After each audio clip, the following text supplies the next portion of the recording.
Oh yeah, it's size 22, and they go, "What is that?" And they make a even smaller. I was going to say, what's the smallest size? They make one more size smaller. Wow. Yeah, but you got to be insane to fish that stuff. The smallest size fish is right about this size, and on average, it's between either one of these two on the San Juan. Now, if I'm fishing the pecos, of course, it's a whole different animal. I mean, you're fishing big stoneflies because that's a stone river. It's a freestone river, so you don't have big bugs. Yeah. You don't have big bugs like this. So I tied these flies. Here's some more that I No tied. way. Like this Look at stonefly right here. They look real. Yeah. Yeah, they Oh do. my goodness. They do look real. Oh. And, thank you, sir. Yes, sir. Yeah. So you could tie as real looking as you want or as simple as you want. But sometimes going small isn't necessarily simple. Sometimes it's easier to tie this than it would be that. It would be for me. Because if you can't see it, you can't tie it, right? So you can actually see this. This one here, by the way. Oops, I didn't mean to do that. This one here, by the way, is made out of different materials. The antenna is moose mane, and the legs are porcupine quills. The tail is javelina, pig, for the swell of their neck. The body is latex. You can kind of see it better there. It's latex, like a doctor's latex glove, the natural color, the cream color one. Yeah, I cut it in strips. And then the wing buds is a special paper. It's called tough paper. And what it is, it looks like typing paper, okay? But it's micro thin, and they put a micro thin piece of plastic in between two pieces of paper. So there's plastic in between the two pieces of paper, and they squish it together and they adhere it together. And then what I do is I do graphic arts, and I'll go to my computer, and I have real specimens, and I'll look at it and I'll draw it on the computer, a big one, of course, draw it. And then what I do is I downsize it, and then I create all my wing buds. Wow. And then I print a whole bunch of them on that special So paper. impressive. And then I hand color all these wing buds. Then I hand paint them. Yeah. Let me see them up closer. And then That's gotta Wow. take a lot of time. if you prep all your material, I can actually put that fly together in less than about 20 minutes. I can tie it, but I have to prep all my material first. Yeah. If I don't prep my material, then yes, it could take an hour or two to tie one fly. But once you prep all your material, and in the little white stuff, the gills is the ostrich herl, and then the if you look at the back of it, there's like a yellow color, which is that's hair, the face, from a rabbit, the hair from its head. Yeah. Wow. I am impressed. Yeah. It looks pretty real though. It does. Yeah. Thought these I think were I have real. some put a pictures set in here down. where I have the real one, and then I have one of the ones I tied or something. Except it was the wrong species, but I'd still put them together just to show that they're about the right size. Wow. Yeah. I kind of get insanely into it sometimes. And I think God tells me, oh, quit doing that, He invented it. I try to copy it. Of course, my copy's not very good. I like this map. But yeah, it's pretty neat. Oh yeah, they sell these mats. I don't know if they sell them here or not, but they just if you're doing beads, And you drop tie it? beads or you drop a hook, it doesn't go anywhere. It stays where it falls. That's what you need, sir. I think I paid like $20-something. I don't know. Can you guys get these mats? Not that I know of. I've Not never that I know seen of. I know you could get them at Los Pinos Fly Shop. Okay. Have you been at Los Pinos Yeah. before? So I teach some of Cindy's classes, her fly tying classes, and they had this there one day, and I said, okay, I want one of those because I had a little guy, I need one though, because what stuff was I dropped? Yeah, it really does There's catch it, beads all over my counter. right? it really does help a lot, quite a bit. They had an open house yesterday. Yeah, I couldn't go. They had some tires there. I don't know who they had tying. That guy's name was Dean, but I don't know what his Dean, last name yeah. was. Oh yeah, he ties spade fly. I mean, pretty, classic flies. Yeah, Dean Kuniko. Yeah, he's a very good tire. Yeah. He doesn't tie anything like this though. We got into big conversation. We talked for about 30, 40 minutes. About 10 Caro rods. Oh, and yeah. Flies. Yes. Yeah, Tenkara rods are really fun. I do a lot of backpacking and I take a Tenkara rod with me because I don't have to take a reel. And I go to the Pecos wilderness and it's all small little skinny water. And I'll just take my Tenkara rod, cast here, and I have my backpack on. I'm fishing, you know. I'll get one, you know, and let them go. They'll cutthroats or whatever, you know. And I use regular flies too. I don't only use I just got one. My wife got me a Tenkara. Tenkara His Soto. birthday was last Oh week. yeah, the It was Soto. last Wednesday was my birthday. Oh yeah, happy birthday. How many years? 73. Oh wow, 73. I hope I can make it. I don't know, my health problems, I don't think I'm gonna do it, but I'll try. You can do it. I could do it. I believe it. I'm mid 50s and I'm diabetic and I have some issues. So with am I. my health. It's So rough. you can make it. To You can make it. Yeah. So I have the microfibbits here and I have my foam, I have my thread. So what I do normally is I lay a thread base, okay? And the reason why I do that is because those microfibbits they're slippery and they tend to want to spin around the hook shank. So what I do here, sometimes what I'll do is, because that helps it grip the hook a little bit, and I'll go ahead and start wrapping back. And I go to right where the barb is, and I know you can't see the barb, but it's right right there in front of it, right there. And I'll go ahead and hold it, and I use this thread to guide my wrapping thread, and I want to do butting ends of wraps, okay? So I do it like that, and I stop right there, and there's two ways I can take this thread off. Either I could go like that, not use scissors, or I can use scissors and cut it off. And I usually just bump it off like that because it's just a little piece of thread. So boom, I knocked it off. So now I'm gonna go forward, okay? A couple wraps, and then I'm gonna counter spin it a little bit and then stop it. And I look at my thread. I know this is hard to see, but every time you take a wrap, it twists it a half a turn. So if you keep wrapping and never untwist your thread, then you're gonna have this really bulky looking fly after a while, because especially as you get into thicker threads. So you want to counter spin your thread a little bit. So I go ahead and I'm gonna wrap forward. And then what I do is I take two microfibbits. This is where my eyesight really tests me. It's getting, like I said, harder and harder. There we go. So I have two microfibbits right there. And of course, a lot of people want, you know, you to measure and all this kind of stuff. I've been doing this for so long that I don't really measure anymore, but usually you want to measure from behind the hook eye to the end of the hook shank, okay? But I'm going to go ahead and I know where it goes, so it goes right about right there, and I'm going to pinch it off right there. And I'm going to bring up, The lid comes off, so be careful. I'm going to bring up my thread, pinch it between my two fingers, my thumb and that allows me to have thread control.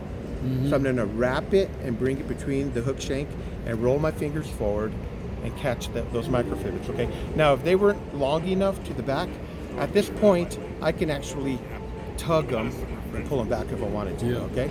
But they're just about where I want them, okay? So now I'm going to maintain them on top of the hook shank by holding them like this, okay? And I'm going to go ahead and wrap my thread by holding my microfibbits all the way back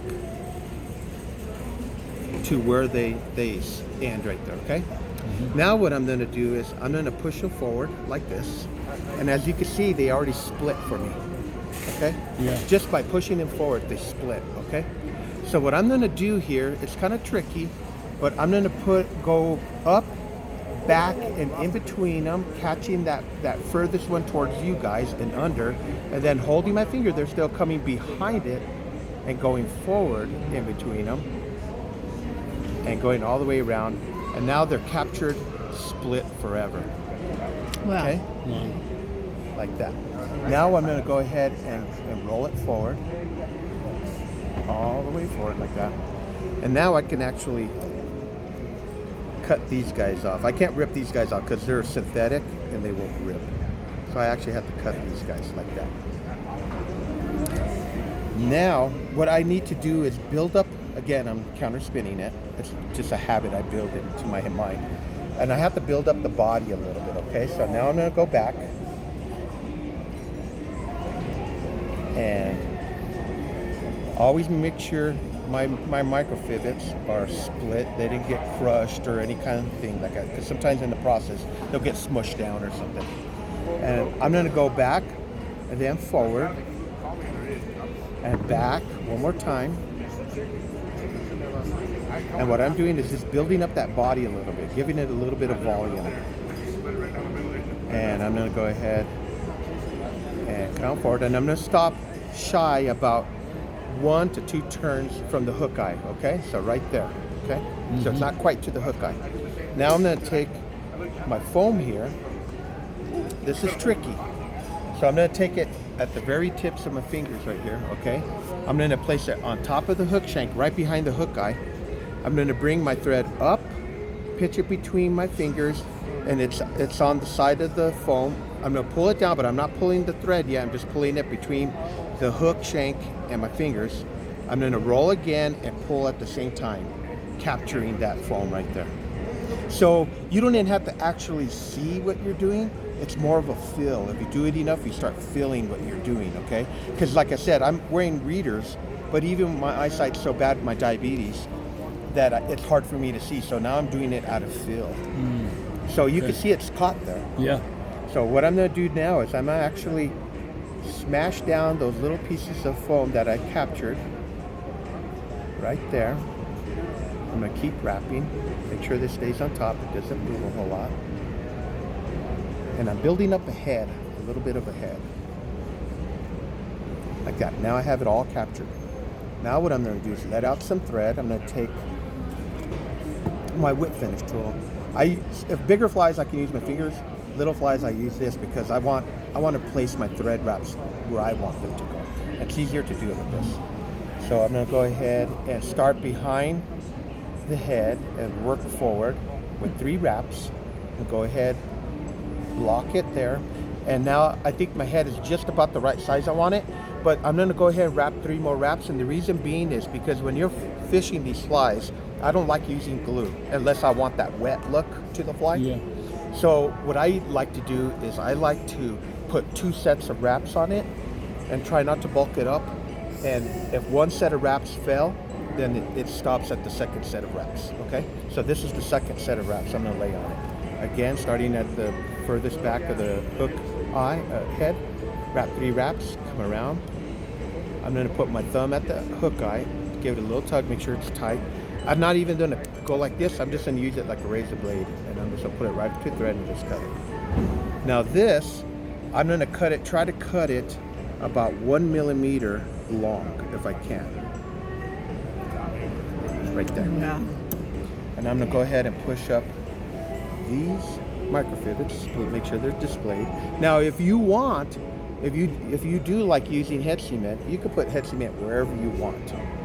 But as you can see, that's a nice little RS2. Wow. And if you want, if anybody, you guys want to use my readers to see it, you're more than welcome to. Because I need to do it.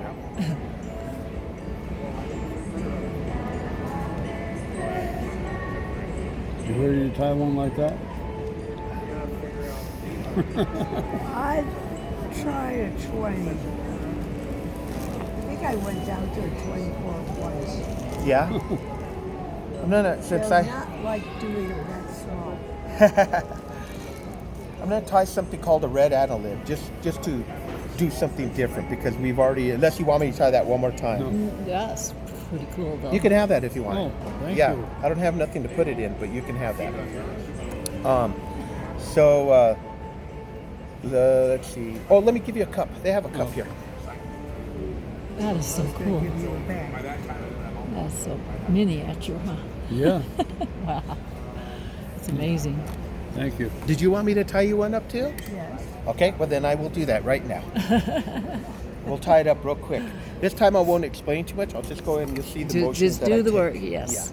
Yeah. And after a while, you know, like I'll sit watching TV doing this, and you know, I don't really guide people anymore, but I'll take friends and family and stuff out to teach them how to fly fish, and I'll sit there with them at the dinner table or whatever, and we just talk and tie flies. And and tell them how I'm going to rig them and why I'm doing it and so forth. Do you guys ever fish the San Juan River or anything? I did quite a bit. I don't now. You don't with anymore? My feet and knees. Yeah. And Yeah, that's never slip fun. and slide out there. Oh, yeah. Although I saw a man up there last time I fished the San Juan. I went up with my son-in-law. I fell in twice. Oh, yeah. But there was a man out there, you know, those collapsible walkers? Yes. He was getting around, I bet. Yeah, he was actually going out in the stream with a walker. Really? Yeah, he had it fastened on his belt, but he'd walk out and then stand there and fish, fly fish. And if he wanted to move, he'd walk around with a walker. I've seen people actually. So my buddy, he used to be a full-time guide on the San Juan years ago, and his wife had MS, and she couldn't move a whole lot. And so we would take. My wife's a very good fly fisher. She's sometimes way better than I am. You know, she's really good. And so we used to take our wives out to fish, but his wife was handicapped. She had MS, right? And she was on a wheelchair. So we used to put her on the boat and stuff, you know, take her, and she could fish with one arm. But if she caught, because she could move one arm, that's all she could move. But if she caught a fish, she couldn't reel it or nothing. So we would hold her rod, she could reel it, you know, and we'd help her out, you know, and she'd have a great time. But after a while, it was one of those deals where, you know, she wanted to get in the water, you know. And on the San Juan and the Texas Hole area, they have a sandbar out there. And what we did one day is we got the wheelchair, we took her and stuck her on that sandbar. And she was in the water, and she loved it. It was like the best thing in the world. She was out there on the sandbar in her wheelchair, you know, just kind of having a time of her life. But yeah, you know, I know all about that, you know. I've been tempted to go buy me one of those. Those walkers? Yeah. Yeah. 'Cause I I never liked fishing the Texas Hole. It's too crowded. Yeah. It's just too crowded. I usually go on the upper flats. Yes, that's what I Or like. down below Yeah. Beta Spin. Yes. Yeah, do you do a lot of floating and stuff? No. No, you don't. Okay. Although I got a 9-foot pontoon. Oh, you do? Yeah. Nice. These ones didn't split the way I wanted them to, so I'm trying to get them to split a little more. There they go. Sometimes they cooperate, sometimes they fight you a little bit. There we go.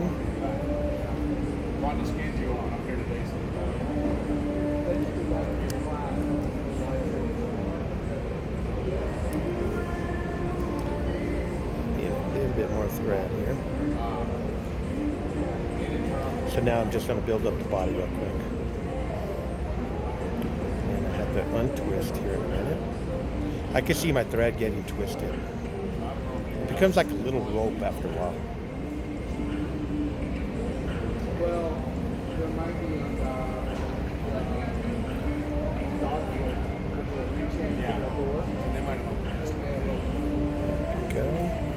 Come forward, and now I'm going to park my thread right there. Grab my foam. And we're going ahead and do that little technique I showed you. Put it right on top there. Come around.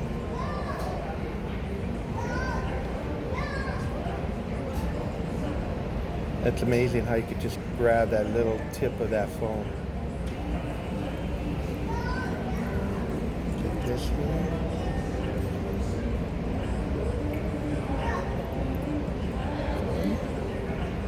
Give it a little tug. RS2.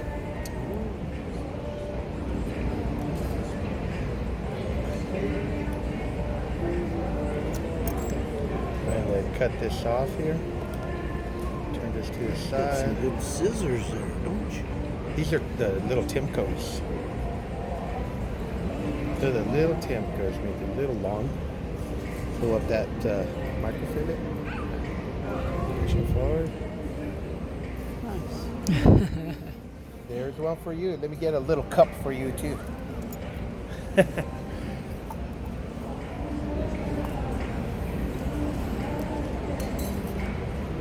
And then we'll tie a couple other flies. So you get. There you go. I got lucky at Los Pinos. Oh yeah? I want a reel, Oh, you did. fly reel. I gotta go pick it up tomorrow.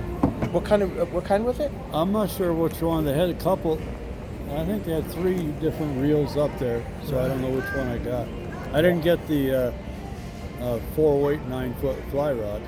And that's because they're not doing that until later in the month. Oh, are they? Oh, it's that custom build that Yeah. that TJ made. Yeah. Yeah. Yeah, that's a pretty cool rod that he made there. Let me grab some different hooks because we're gonna try something else. So another specimen of bug that's on the San Juan that's real prevalent throughout the whole river is called a red annelid. You guys may know its name by San Juan worm. Yeah. It's really a red annelid, okay?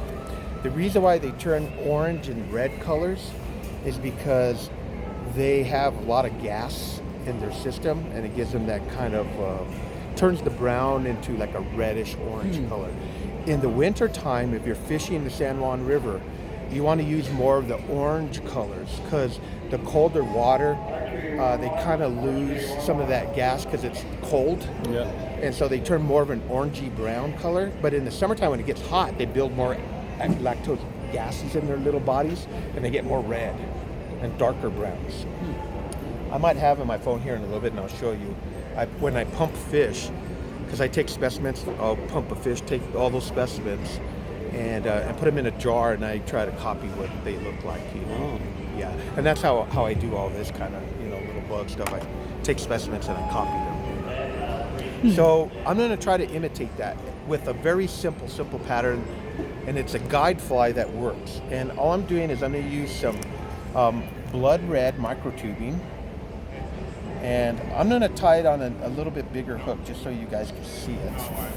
And but normally I tie it on a one size smaller than this, but this size will work as well. And put these here out of the way. And I tie it on a red hook. Now this is a Daiichi 1270 1270 red hook. Go ahead and put that in there. I'm gonna grab my glasses. I'm gonna grab some red thread right here. Some red thread. And what I'm going to do here is kind of tricky. I'm going to go ahead and start behind the hook eye. I'm going to take a couple wraps, 2 or 3 wraps. I'm going to lock my thread by wrapping it around, take another wrap, lock my thread, wrap it around a couple more times. This time I'm not going to yank on it. I'm going to actually cut it. It's because there's not enough wraps to really keep it from coming off the hook. So I'm going to wrap one more time. So I'm just parking my thread right there. I'm not going up and down. And I'm going to take this microtubing now. Grab my tweezers, and this microtubing is really cool. It's really stretchy. Okay? Wow. So again, remember how we took that foam and we put just at the very tip? We're going to do the same kind of technique here. I'm going to hold it right behind the hook eye. I'm going to come up with my thread, wrap it, put it between my 2 fingers right here, my thumb and my forearm, and bring it around, roll my fingers and catch it right there. Okay. Now I'm going to go ahead and wrap a few more times, locking this thread down on top of that microtubing, okay? Now I'm going to take this microtubing. I want to leave it long because some people will cut it, but then you end up losing a lot of material. You waste a lot of material that way. So I just taught myself how to wrap it by hanging off the back end of the table. And I'm going to not wrap the thread on the microtubing. I'm going to wrap the microtubing down the hook shank, okay? And what I'm doing at the same time is I'm stretching it slightly, okay? Now I'm stretching it about that much, but I could really stretch it even further, okay? But I'm not doing that. You want to leave some volume in the microtubing. If you stretch it all the way out, you're going to lose the volume and it's going to look like there's nothing on there, okay? So I do stretch it a little bit, but not a ton. And I'm going to keep wrapping it all the way till I get to about where the tip of the hook is, okay? And sometimes that will happen. So let me go ahead and maybe I'll wrap 1 or 2 behind past the hook tip, like about right there, okay? So I'm about 1 wrap behind. Now I'm going to stretch it just a little bit more than normal. I'm going to come forward. Now I'm going to go back up to the hook eye. Now I'm going to let off on some of the stretching. I'm not going to stretch it very much anymore. Butting in wraps. I'll go ahead and wrap it, all the way to I get about one wrap away from the hook eye, okay?